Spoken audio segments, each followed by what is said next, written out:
This is Optimal Living Daily Relationships, Episode 8, 5 Powerful Ways to Transform Anger into Joy, Part 2, by Gundi Gabrielle with GoodLifeZen.com.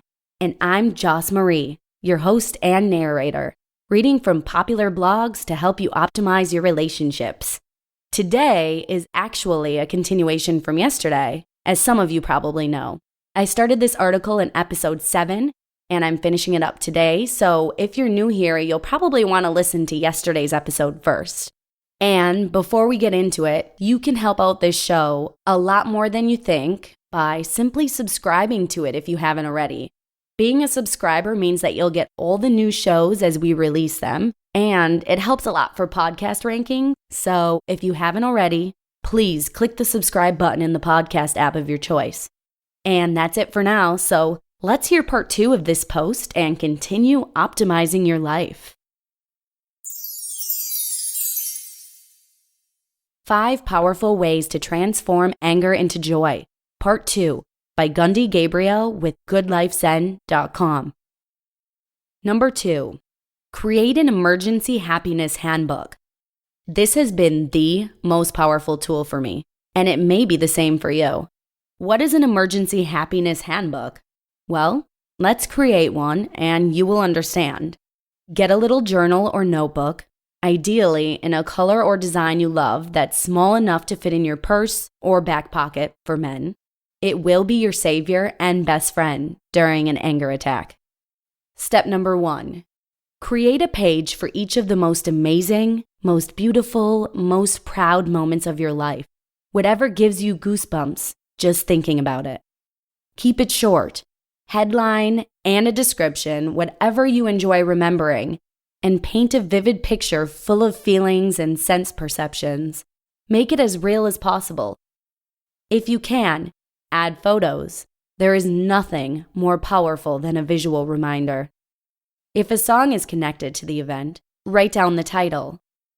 Create several pages of this and write only events that absolutely make your heart sing and your soul dance. Step number 2, add things you are grateful for, things that you feel blessed with, the people in your life, your passions, hobbies, memories, pets. And again, briefly write down a specific event or story in vivid colors. Describe how they make you feel. Again, add music and photos where possible. Step number 3, as a final backup, think of someone who is suffering and going through great hardship. Don't dwell on it. Just write down their name, maybe a picture, but nothing else. Applying the magic. Now that you've prepared your emergency happiness handbook, keep it close and look at it often so these stories become imprinted strongly on your subconscious mind. Next time you feel anger arising, immediately after taking your one deep breath, take out your little book and open it somewhere. If you can't take it out, think of the stories inside. If you read some every day, they should be easy even without opening the little book. Find something powerful enough to transfer your attention to, more powerful than the anger that wants to break through. It will be different stories at different times, but there is always one that works. Sometimes being reminded of someone else's hardship can put things into perspective, and whatever you were angry about suddenly seems small in comparison. And this is really all that's needed, a quick shift in perspective, a distraction, so powerful that anger is transformed into a much lighter, more beautiful emotion of higher vibrational frequency. Number 3, the awesome power of music. Another powerful tool can be a collection of powerful happy songs, the ones that make you smile every time. You know the ones. Emotions are vibrational energy fields. Negative emotions resonate at lower frequencies and positive emotions up high. Music, too, is nothing but vibration. That's why she has such power to transform our moods. When we love a song, our emotional frequency syncs with it and is raised by the vibrational frequency of the music. The opposite can also be true in the case of a sad song or one connected with a sad memory, or aggressive. Many studies have shown the powerful influence of music to even affect political change. Music is a powerful agent for change. Adding a few powerful, happy songs to your toolbox will make a world of difference. You can even ask a friend or loved one to hum or play your happy tune when they see you get lost in emotion, and you can do the same for them. Anything to break the cycle. Number 4, how do you feel right now? This may seem like a no-brainer, but we usually ignore this one completely. A quick tool to interrupt your mind's badgering is to ask yourself, how do I feel right now? If you are angry, the answer won't be positive, and by focusing on how you feel rather than what you think, you have once again distracted your mind, even if just for a moment. Realizing how crappy anger feels can often be enough to put things into perspective. It raises the question, is it really worth feeling this crappy just to be right or get back at the other person? Number 5, the healing power of nature. Finally, few things are more powerful for clearing your mind than a walk in nature. The sound of the ocean, the waves at your feet, walking through a beautiful forest, listening to the birds and smelling the flowers and trees, all have a wonderfully purifying effect. They too can help you to step away, cool down, and put things into perspective. I would include your pets here as well. Playing with your dog or cuddling with your kitty and feeling her purr are powerful ways to shift your mood and perspective. They make you laugh, and when you feel their unconditional love, the whole world suddenly looks different. This option is not always available in an immediate situation, but whenever you don't have to reply right away, in the case of an email or phone message, for example, they can be wonderfully soothing before you respond. Final reflections. Once again, don't ever blame yourself if you fail. That little voice in your head that keeps torturing you, often for days after the event has passed, is your ego. And guess what? You don't have to listen to it. That was one of the most liberating realizations of my life, because my little voice was very active and used to make me miserable for days. Whatever happened is already done. Nothing can change it.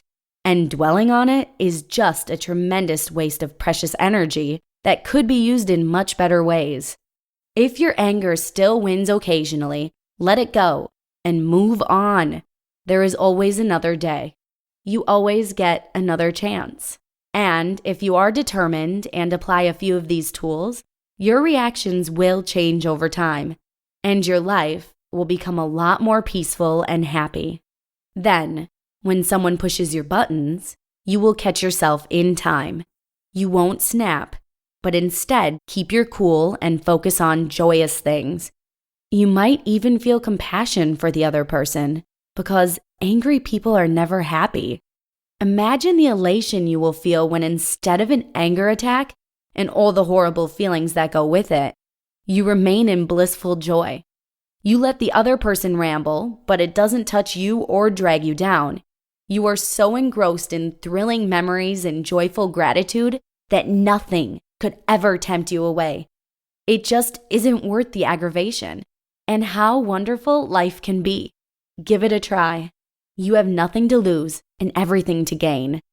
And now, you have a whole toolbox ready to help you transform anger into joy. You have all the power now. And what an amazing feeling that is.